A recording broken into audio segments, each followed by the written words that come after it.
As a pediatrician, I've cared for thousands of children for well over a decade.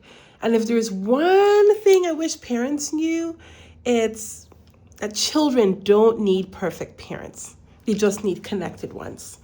So in this video, we'll talk about the top 5 or 6 things I wish parents knew, and stay until the end because the 6th one is one you probably didn't even imagine. So if this is your first time, welcome. This is the Dr. Nnamani show, where we are all about preparation over perfection. So again, let's get right into it. You know, in my office, I hear parents say this out loud, or even when they don't say it out loud, they imply it. Am I enough? Am I the perfect parent for my child? Will I ever be enough? And the truth is, you are. You're the perfect parent for your child. Now, does that make you perfect? Absolutely not. It just means you're the perfect one for your child.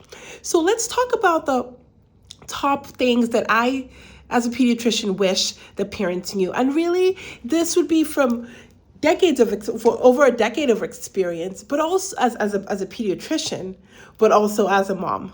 Okay? Remember, these are my personal opinions and not medical advice.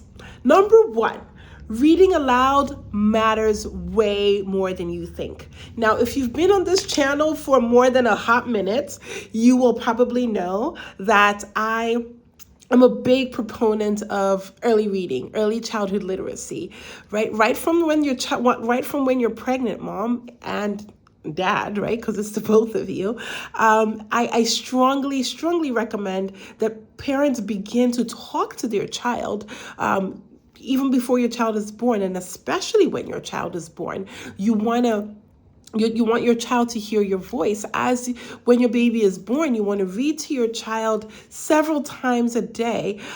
When you are going about your daily day-to-day chores, you want to be talking to your child like you're talking to a regular person. Those connections in the neurons are happening as early as birth, right? So I really cannot overemphasize the importance of this. Reading aloud does so many things for your child besides just introducing your child to those words. It's a form of connection. Early literacy is also being linked to better school performance and really better emotional regulation. I could talk for hours about reading, but there's so many benefits to the child and again to you as a parent. So that would be the number 1 thing I wish parents knew or did more, is that reading aloud matters way more than you realize. And I would even recommend that you put a Google search and look up the 30 million word gap. You will probably be shocked at what you find. Number 2, sleep is brain development. I'm probably going to do a whole different video on sleep, but this is one I see very, very commonly in my office from when a child is born to their preschool years and school years and even early adulthood, right? Melatonin is probably one of the most misused medicines in the pediatric world. And the truth is, if we understood the importance of sleep, we would probably not need melatonin at all. If if at all, just very little. Now, first of all, if you've watched some of my newborn videos, you'll learn that newborns need several hours of sleep, probably upwards of up to 16 hours of sleep. Because really, when they're born, they're eating, sleeping, pooping. I do not believe in sleep training and infants, right? Those early years are really important. Those early weeks, really. You can set a routine, which is, where you help your child know the difference between daytime and nighttime. So during the day, you're leaving the curtains open, you have your regular speaking voice. And then in the nighttime, you begin to just kind of have a level 1 voice and have those like routines, reading that begins to create a circadian rhythm for your child, right? But especially in the first absolute 3 to 6 months of life, I do not recommend sleep training where you're leaving your child unattended, or maybe not even unattended, but just letting your child scream. I do not recommend that. And a lot of pediatricians will not recommend that. Your child needs a lot of emotional connection and knowing that you're there as a parent during those months. So your presence really sets the pace for trust, right? So really, how much sleep does your child need? We talked about infancy. Now, toddlers need about 11 to 14 hours of sleep. In the preschool years, which is like 4 and up, they need about 10 to 12 hours, 10 to 12 or 13 hours. And then your school age children need about 9 to 11 hours of sleep, and they really are up to 12. So yes, your high schooler who's staying up watching TV or being on social media until 12 o'clock at night and waking up at 6:30 for school, yeah, that they're not getting enough sleep, and melatonin is probably not going to fix that problem. What needs to happen is you probably need to get the TV out the room, have strict boundaries around when your child is allowed to have their phone. I really don't recommend having it in the room past 9 p.m. if at all, and certainly no screens in the room. Whether it's a TV or a phone, you can use an old school alarm, but we will probably do a whole video on sleep because this is one I see very commonly in my office. And so importantly, your sleep really is more than, it's not a luxury, really. It's time for your brain to reset and heal from the day's work, right? And so especially in toddlers and preschool children, lack of sleep can look like misbehavior, right? So a lot of parents will come and say, my child is just not responding to discipline and all of this.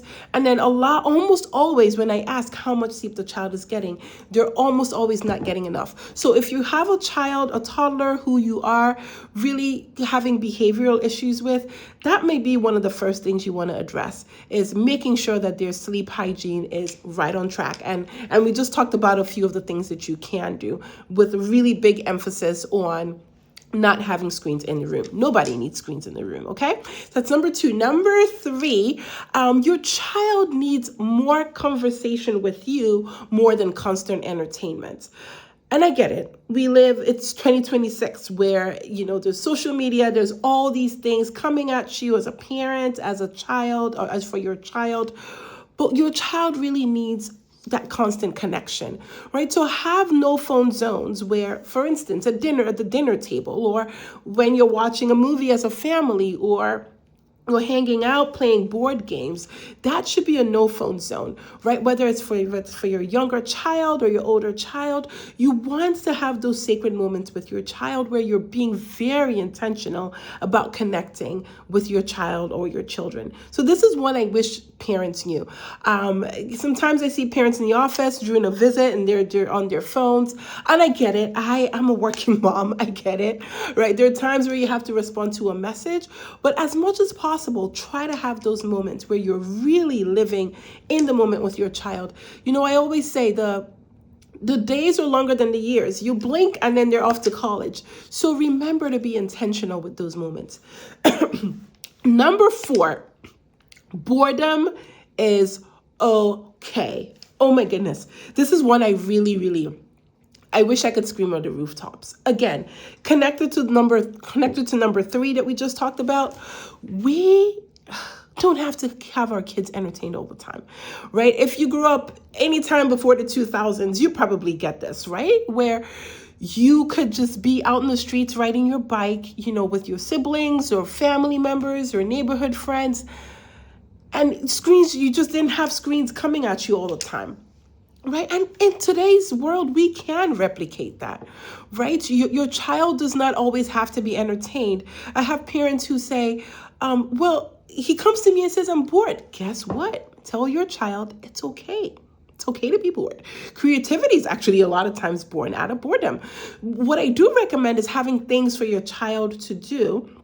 So whether it's, depending on the age of your child, whether it's having things like arts and crafts or, gems that they can be creative with, or canvas or watercolor, water paints, just whatever it is, right? Dolls. And you don't have to spend a whole lot of money on this, regardless of what part of the world you're watching this from. There is something you can do to make a creative space for your child, right? So especially in children under 2 years of age, I do not recommend screen time, and that's actually the AAP's guidelines. Is we don't recommend screens in children less than 2, and in children over 2, there's so much you can do. Blocks, Legos, doesn't have to be the Lego brand, but just things, the magnetic tiles. Let them use their brains. Have them write, scribble, practice your multiplication table, something. Play a board game, play chess, play checkers, play cards, Uno. There's so much you can do, right? So it's okay to be bored. And it's okay to tell your kids